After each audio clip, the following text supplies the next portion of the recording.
Lesike izindaba ze1K ZNTV fundela uSamkelisoka Nqulunga ngikubingelele mbukeli nazi ke hamba phambili usuna namhlanje. Ufihlwe ngesizothu umntwana uHenrietta kaSolomoni owaseNewcastle uthi uzoba lusizo eyezinhlekelele kanti injabulo kuphothulwa ibloho likaMamenzela. Indlunkulu ichazeke ukudlula emhlabeni kukamntwana uHenrietta kaSolomoni kaDinuzulu kaCetshwayo kaMpande Zulu njengokulahlekelwa kenqolobane yomlando indlunkulu kaZulu. Umntwana uHenrietta ubengumzungulu weNgonyama uDinuzulu udlule emhlabeni ngoLwesibili eneminyaka eli-102. Inkonzo kumfihla bibanjwe leSt Joseph B North Olundi. Uchazwe njengomuntu obeyinsika isizwe sonke umntwana uHenrietta kaSolomoni kaDinuzulu kaCetshwayo kaMpande Zulu. Ngesikhathi zonke izikhulumi zidluliswa amazwi okugcina enkonzweni yokumphelezela ebise St Joseph B North Church Olundi. Umntwana siyomkhumbula nangothando lwakhe. Ukuthi mawufikile ekhaya laphana edanini uthunyiwe uyingane athi umntwana enkosi hawu ngena ngapha ebese kuthi ngapha ebese esekhipha amasi kwakunamasayi emnandi ngendlela eyisimangaliso ayekhanda isaka leli oflower qala babefakwa kulezo kwawo uthola ukuthi lawo masi ayemnandi ngendlela emangalisayo ebese umntwana enkosi nqabulani mananga ama-orange namanantshi uma kuyisikhathi seyithelo ubungakwazi ukuphuma ekhaya edanini ungatholanga lutho. Umntwana enkosi ubethobekile owesilo enenqobeko ukwazile ukuphumelela ubukhosi engashongo lutho owesilo ngendlela abeziphatha ngayo nangendlela abekhuluma ngayo ukubona ukuthi ukhuluma umntwana wasebukhosini. Umndeni wakwaKhuzwayo uthi uqemeke ingozi yonke ngokushiwa ke emhlabeni ilunga ebelinakekela wonke umuntu. Ezetha kafushane njengezothi akasitholanga akatholanga undaba ezetha ukuthi ancele ibele kamama wayethi mayisixoxela ethi yena akaza kucela ibele likamama thina sawankomfuza ngamanye amazwi simangaliso lesi sokuthi at the age of 102 awukaze umbone umama wakho kodwa ukwazile ukuthi isikhathi eside kangaka. Okunye engikuqaphelile ngondaba ezetha ukuthi hayi akafundile kodwa ubebukeka eyisifundiso esikhulu ukuthi mangabe umbona sengathi bona umemshona.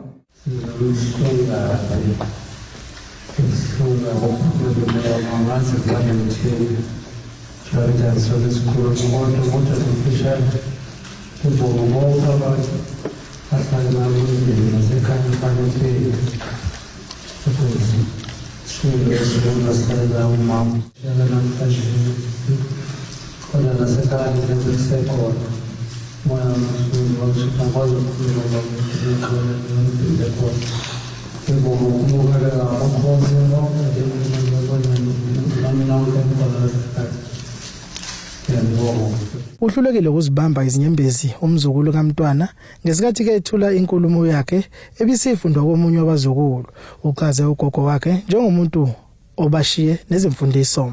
It's hard to put into words what uDabezitha meant to me and to all of us. Ubeyinhliziyo yomndeni wethu kaKhuzwayo. She was strong, wise, loving and kind. She had a way of making everyone feel welcome.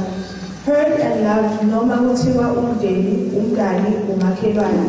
She was a woman of deep compassion, always putting other people before herself. Her wisdom guided us, her strength inspired us, and her love was the glue that held us together. uDabezitha usifundisile ukubaluleka komndeni, wokuthanda inkosi, ukubaluleka nokuhlonipha umndeni nomncane. Ukubaluleka kokuthanda wonke umuntu. Even in her final days, she showed incredible grace and courage.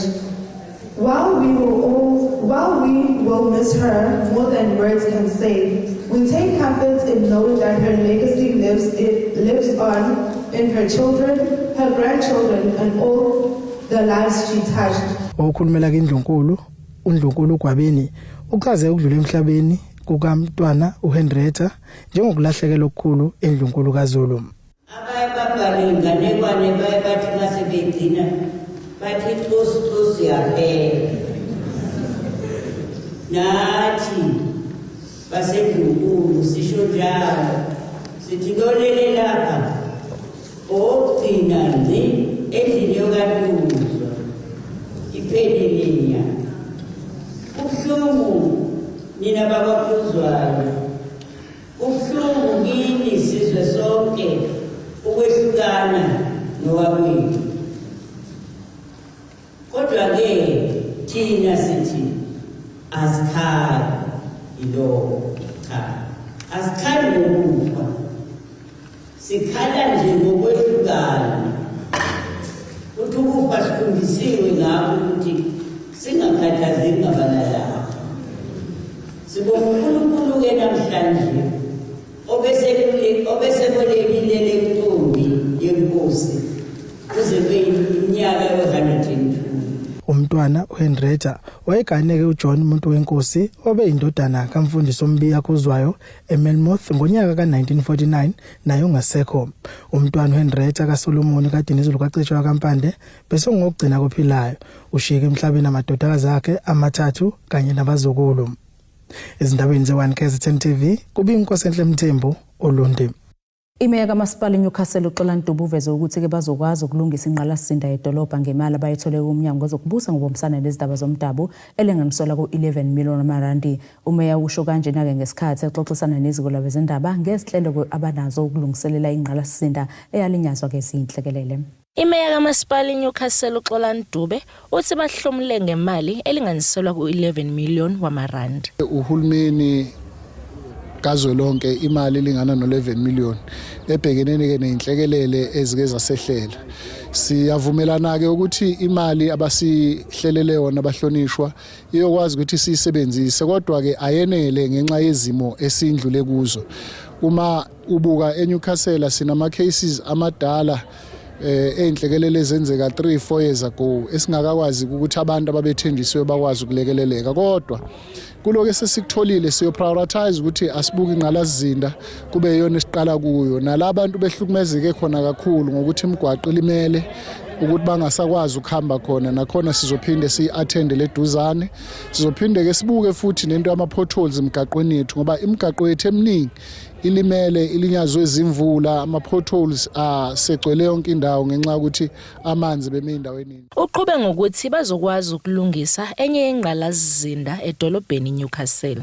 Sizohlela futhi ukuthi sibe ne team ezokwazi ukusilekelela in terms of uclean ama drainages ethu nokubukelela ukuthi ke idolobha lethu ingqalasizinda kulo zisesimeni esikahle. Siyoqinisekisa futhi ukuthi ama lights edrobheni ngoba ngiyaqonda ukuthi ingaba nama conditions kodwa siyoqikelela ukuthi idolobha lethu alikwazi ukukhanya ngoba kunama cases amaningi eseqala ukureportwa obugebengu ngenxa ke ingqalasizinda ezilimele nama bridge ke ukuthi izingane maze ezikolweni ikwazi ukuwela ngapha nje ekuhlaleni mawuya koMadadeni koMndozo Manzana kwalimala ama bridge lawa okuhamba abantu ngenyawo izona indawo ezibalekile kithi kakhulu ngoba kufanele masiqala sibukelele kuqala la indawo esetshenziswa umphakathi kakhulu bese ke sikwazi ukuqhubeka. Kanti uphinde wagcizelela ukuba bazoyisebenzisa ngendlela enohlonze ukuze bekwazi ukuphinda bethola uxhaso kumnyango wezokubusa ngokubambisana nezindaba zomdabu. Sizoqinisekisa ukuthi lesitholile manje sisebenzisa ngendlela enohlonze nezokwenza ukuthi abaholi bethu phezulu baphinde bakwazi ukuphinde basibonelele ngoba mabe sibonelele ngaloko abasibonelele ngakho sakusebenzisa kahle sabuyisela ama report bazobona ukuthi sabantu abangathembela kubo ukuthi babanikeza imali siyisebenzise ngendlela futhi kube khona ivalue emalini abasinikeza yona. Sifisa ke ukudlulisa ukuthokoza kwethu okukhulu kumhlonishwa emisiwa kwaKhokta ubaba uVF Hlabisa kanjalo na kumhlonishwa umfundisi uThula Sizwe uMEC wakaKhokta isifundazweni noNdunankulu nama cabinets abo nababambisene nabo ukuthi basihlonze na njengeNewcastle njengabantu abadingayo lolisizo. Kubi kuthobe kadladla ezindabeni ze1 KZN TV ngiseNewcastle. Ngemuva kokumuka kwenqaba yabantu bezama ukuwela umfula seligeze laphuthulwa ibloho ebelakhiwa amasosha umphakathi waseHenley Dam eMgungundlovu uthi ke noma selinganetha uzamcolo kodwa uvala lisekho ngoba ke sebezowela ngokukhululeka kuleli bloho ukwakhiwa kwaleli bloho kuza ngemuva kokushona kwenqaba yabantu okubala kubo neiphoyisa elalisebenza kophikweni labatakuli elamuka nenje lalisebenza ngayo esigamekweni ke sokuzama ukuhlenga umndeni wawumuke nemoto. Umphakathi waseHenley Dam eMgungundlovu uthi ukwakhiwa kwaleli bhuloho emfuleni abebewela kuwona sekwenza impilo yabalula. Ngaphambilini laba bebewela emfuleni lona oseceleni kwaleli bhuloho, kanti sekushone inqwaba yabantu kuwona lo mfula. Ukwakhiwa kwaleli bhuloho kuuhlelo lwahulumeni wakuleli ebese wajoba amasosha ukuba alakhe. Ningi umonakalo osewenzakalile, sibonile kade kunemvula kwamuka abantu abaningi mangaphosisa ingozi ezenzakalile mhlambe zu5 abantu bemuka abatholakala edamini. So njengoba sekune bridge sekuzokwazi moto ziwele. Laba bathi baningi abantu asebeshonile kule ndawo. Ibhuloho leli lizosilekelela ngendlela ukuthi yabona kade kunemphefumulo eminingi ehambela engathi kuzonqamuka ke manje uma sekune bhuloho elihambela phezulu. Asesizobonga nje ukuthi osakhelile naye aphinde abakhele nomunye ngoba kukulekelela lokhu okuhle okuncomekayo nasemphakathini. Buka kunoba bawalapha nje watholakala la ebridge esephonsekile. Ngakho kusho ukuthi siyabonga. Kwabanye abantu asebethathwe ilomfula kubalwa uSayiteni umjwaha owayezama ukutakula abantu ababemukile kepha washona nenja ayesebenza ngayo. Kwaphinda kwamuka uthisha owayefundisa esikoleni sakwaNongoma kepha ehlala kule ndawo, wamuka esebuka ngaphesheya emzini wakhe. Ukuthi libe khona nje ngicathi kuyisibusiso esikhulu ngoba ziningi izigameko ezenzekile kade lingakabi khona. Kunabantu nje abasishiyile ababalulekile emphakathini. Manje mase silibona ayisajabula kakhulu. Siyabonga nje futhi kakhulu nakulaba basenzelelo. Kanti lo mphakathi uthi noma isinganetha imvula awunalo uvalo. Hayi imvula hayi isingeza noma ibengakanani. Asisena nkinga sesiyazi noma ngabe uqhamuka ngasetawini uzangala noma usuka ngala uyetawini akusena nkinga nje sizohamba nje kahle.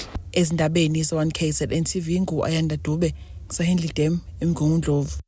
Asithi shelele etolo sibe siqhubeke nazo indaba zethu.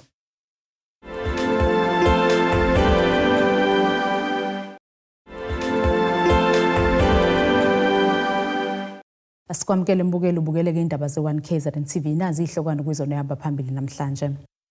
Ufihlwe ngesizotho umntwana uHenrietta kaSolomoni owaseNewcastle uthi uzoba lusizo eyezinhlekelele kanti injabulo ukuphothulwa ibhuloho likaMamenzela. Kuhlomuleka abafundi abayikhulu ngesikhathi kuzokwethula ke inkampani ezolekelela intsha ngohlelo lweNaship eqondene neziqu ze-projects management. Umeya lomasipala uThembelihle Mthembu uthi ke labafundi bazoqeqeshwa kulolu hlelo ukuze bekwazi ukuthola amathuba omsebenzi. Imeya kamasipala Majuba uThembelihle Mthembu uthi abafundi banikezwe ithuba lokuba befunde izinyanga ezingu-18. Namhlanje besilapha eMajuba ngomasipala sizolontsha iprogram ye-project management la abafundi benikezwe khona ithuba lokuthi bafunde i-project management for 18 months bese bephuma nama-diploma. Si-receivile ama-applications ngoba sibe ne-partnership ne-private sector kanye nathi umasipala ukuthi sibe ne-program enjengale for abantu abasha aba-100 besifunda sasemajuba. Kwenziwe-ke i-advertising kwa-advertiswa yenziwa ne-selection. Si-receive ama-applications more than 4,000 both online and physical. Bawenza-ke ilokhu njana basefake la basefa khona ngakwama-requirements afunekayo. Abanye bese bebiziwe sebasayina ama-contract bakhikhwe i-system ePretoria. Kanti ngumfundi uthi leli thuba lizobalekelela kakhulu ukuqoqa intsha. Le opportunity esitholile e-project manager izosisiza kakhulu thina as youth since ingasekho kakhulu imisebenzi, so izosisiza ukuthi sibe nawo ama-qualifications. So thina ke le stipend sizosisiza kakhulu njengokuthi singabula uvanzi ngoba i-youth yamanje makuthi awunamsebenzi usingena kuma-drugs, so ngaleyo ndlela kuzosisiza kakhulu. Owenkampani uthi bathola uxhaso kwi-private sector. uPdivine applied for i-grant yokufundisa i-project management from uServices SETA So the funder of this program is Services SETA. So Pit Divine is a company that esebenzisana no Services SETA ukuze ikwazi ukudeliver lama programs kuzo zonke indawo. So Services SETA ama students uwanikeza I stipend of 5,000 rand every month. Bakhokhela school fees sabo naso leso stipend sokubasiza ukuthi bakwazi ukuthi bayinakekele bona nemali yokugibela nako konke. Khona manjalo uma igcizelela ukuba ufisa abafundi belisebenzise ngendlela efanele leli thuba. Siyathemba abafundi leli thuba bazolithatha ngezandla zombili ngoba baningi ababelifisa futhi banika ithuba lokuthi be-equipe ngolwazi efieldini ye-project management. Bawuthi mase beqedile bawuthola amathuba ke ukumanage ama-project amakhulu. Bethola amathuba abanye mhlamba ukuya bezosebenza khona la komasipala bethu abangaphansi kwesifunda seMajuba ukuzo-investa phela le skill esebesitholile. Ubikuthobe kadlala ezindabeni ze-1 KZN TV ngisemajuba. Kuqeqeshwe abapheki abasebasha abangama300 ngezobuciko nebhizinisi lokudla emcimbini wokuqala we-Coastal Flavour Seafood Festival obubanjelwe eBhishi lase-St Michael's. Ngalomcimbi bokuhloswe ukuqhakambisa ukubaluleka kokudla kwasolwandle namakhono atholakala kwisifunda ugu. Mekuyidili likamkhipheni abapheki abancane beveza amakhono eBhishi lase-St Michael's kufike iphini likangqongqoshe wezamahlathi, izinhlanzi kanye nezemvelo. Into esizela namhlanje ukuhlanganisa bonke abantu abenza ukudla, which is that was one of our into esiyenzayo, and then esibili we gonna do a cook off mayelana nokudla kwasemanzini, which is seafood. Sinento ehlukahlukene esizozenza namhlanje with kids also. It's more like kids competition. So besenza ama prawns, so besenza ufish, so besenza calamari nokunye ukuhambisana ufish, and then so besitshela abantu futhi amacebo okuprepare kona ukudla lokho kwasolwandle. UDlamini uthi ukudla kwasolwandle akupheli ethineni la fish. Into ebaluleke kakhulu ukuthi la sikhona sise coastal, so sikhudlulwana, so ufish kumele sikwazi ukupheka. I know ukuthi background wethu siqhamuka vele kwi tin fish, which is like a star, but asikho exposed that much kulezi zinto lezi efana nofish odotshiwe nani. So kubaluleke kakhulu uma uchef ukwazi phela lezi zinto uthatha isikhathi esincane ukupheka and unempilo futhi there's many benefits akuwona ufish. I always motivate my youngsters ukuthi with the industry it's more than just cooking. You can be ezinto eziningi than ukupheka. Ungaba uchef on a restaurant, ungaba uchef ophela ama private gig, and also ungaba uchef oconsultayo osiza indawo ezidayisa ukudla ukuzenza indlela right from costing izinto ze restaurant or ze business lokudla to lezinye izinto kubaleka kakhulu lokho. Khona manjalo uSingi uthi zikhona izindlela abantu basogwini abangenza ngayo imali ngolwandle. The Sardine Run is dubbed as the greatest shoal on earth. I mean, it's on international TV.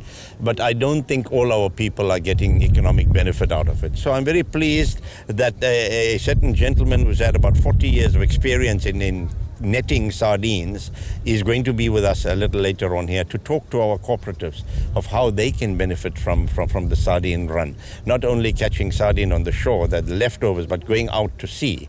It's an expensive exercise because you require boats, you require nets, but he is prepared to train these cooperatives and communities. So hopefully in a year or 2 years' time, with the support of other sister departments, the local communities here will have the wherewithal to be able to go out and net these sardines and gain income from them.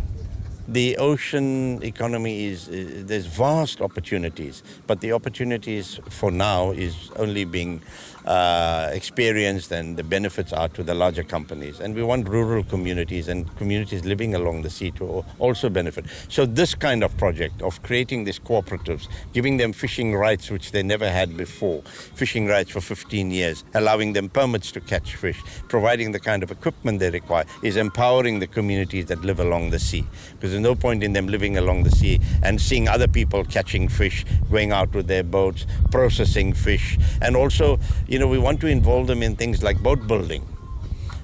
We've had a group of 20 people from the Eastern Cape and KwaZulu-Natal that we seconded to a company in Durban, a boat building company, and they are fully trained. Some of them have got jobs overseas, and this is the kind of projects that we are moving on. Tando yenkosi Dlamini ezindabeni ze-1 KZN TV ngibika ngise-St Michael's. Uhlalo wegatsha le-ANC eSomol Mahlangu esikhaleni uMondle Mthetho uthi kubalulekile ukuqhubeka izifundiso zikalowa ngokungamela ukuqala wentando yeningi uDokotela Nelson Mandela. Umthethwa ubeke kanje ngesikhathi beqhuba umkhankaso ukukhuculula imfucuza emgaqweni waseGobandlovu njengengxenye yokubungaza inyanga okuzwala ngayo uMadiba. I-ANC Musadladla ichitheke imizuzu yayo engama-67 eGobandlovu esikhaleni nalapho ke iqoqe khona imfucuza emgaqweni esinesikhathi eside ingaqoqwa nengagcina ke isidala izifo. Sizo celebrate impilo kaTata ngoba kuyiMandela month. Esikubonile njenge branch executive committee ukuthi singayicelebrate kangcono this year iMandela Day ukuthi sizo cleaner le ndawo le ebukeka iyinkinga emphakathini ngoba part yezinto esasifunda ku comrade uNelson Mandela upresident yokuthi sibe nemphakathi enakekela nayo. So isona zathu sesilethela ukuthi sifundisane to care for each other and care for the community that we live in.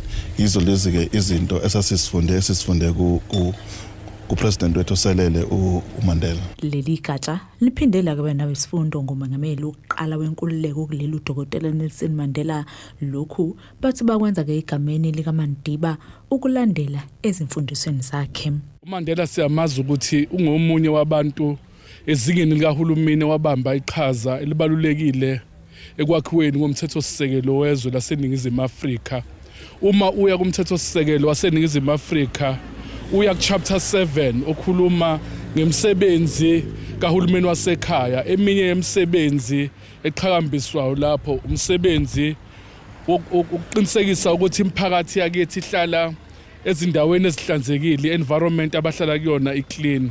Ngicabanga ukuthi ayigejileke le branch yaseSolomon Mahlangu uma ithathe isinqumo sokuba yenze i-activity efana nale. Ngicabanga ukuthi kuyi-activity ehambisana kahle kakhulu nezimiso uComrade Mandela ayizimele zokuthi noma ngabe kuthiwa uhlala emphakathini yasemakhaya noma ngabe uhlala esilungwini, kodwa ke uhulumeni wasekhaya unesibophezelo sokuthi aqinisekise ukuthi lo mphakathi ihlala ezindaweni ezihlanzekile. Ngicabanga ukuthi ke ikhongolose uthema ubona ukuthi akwenzeki kahle wabusa uthatha ke inxexheba uthatha igxathu lokuba nawo ufaka isandla ekuthenini uqinisekise ukuhlanzeka nakho kwazindawo abahlala kuzona. Siphinde futhi siyayitolo sobe siqhubeke nazo indaba zethu.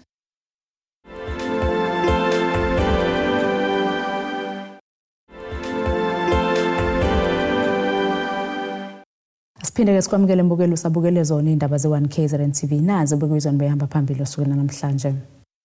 Ufihlwe ngesizothu umntwana uHenrietta kaSolomoni owaseNewcastle uthi uzoba lusizo eyezinhlekelele kanti injabulo ukuphothulwa ibloho likaMamenzela.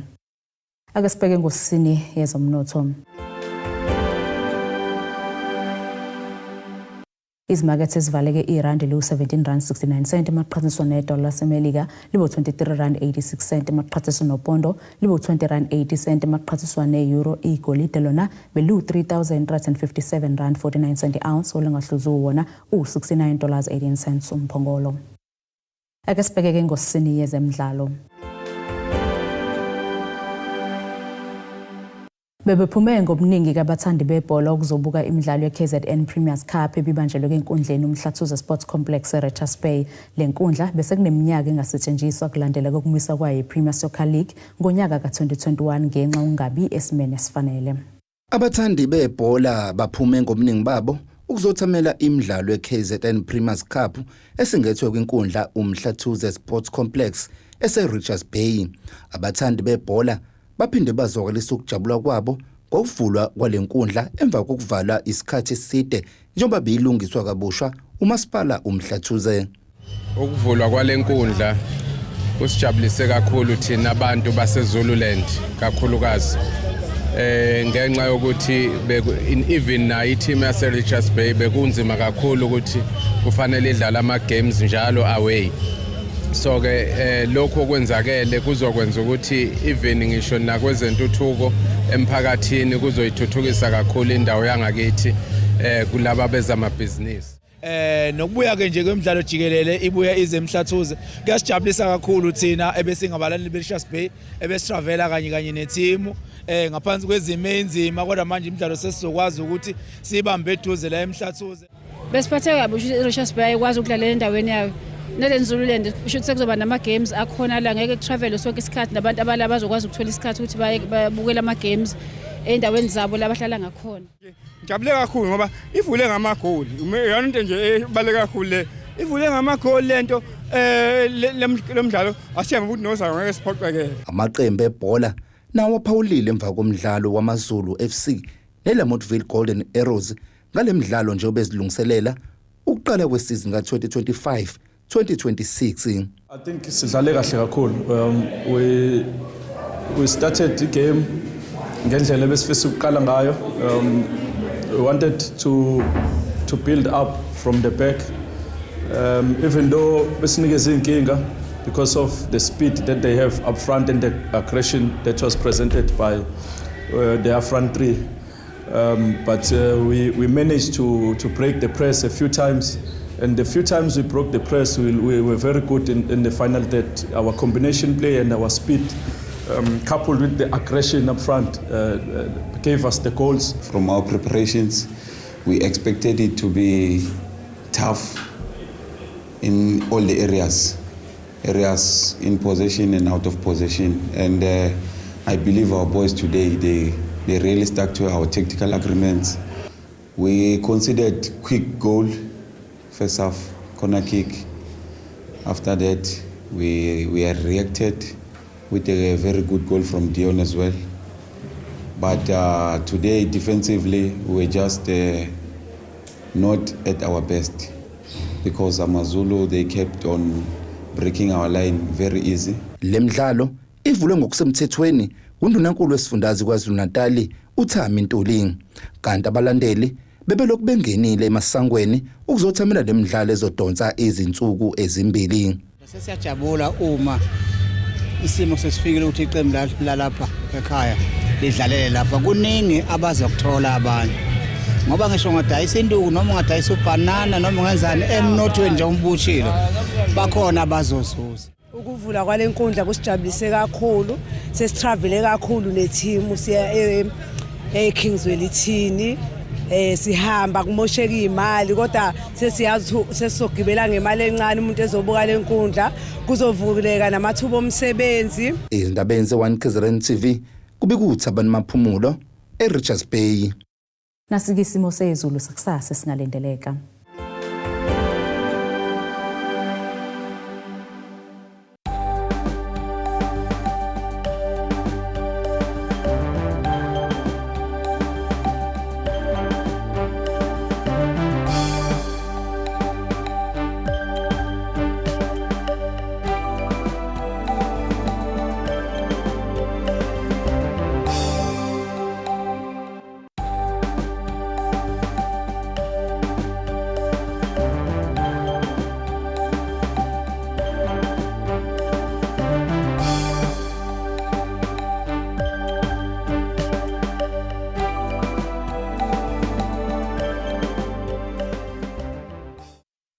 Bukelize yaguqu bese kuphathele zona usuku namhlanje. Mina nawe ke sesophinde sihlangane ngesikhathi esilandelayo. Nisale kahle. Abethuli bethu bezindaba baxhaswe iTulis Bayview Bridal. Ungabashayela kulezi zinombolo ezivelile.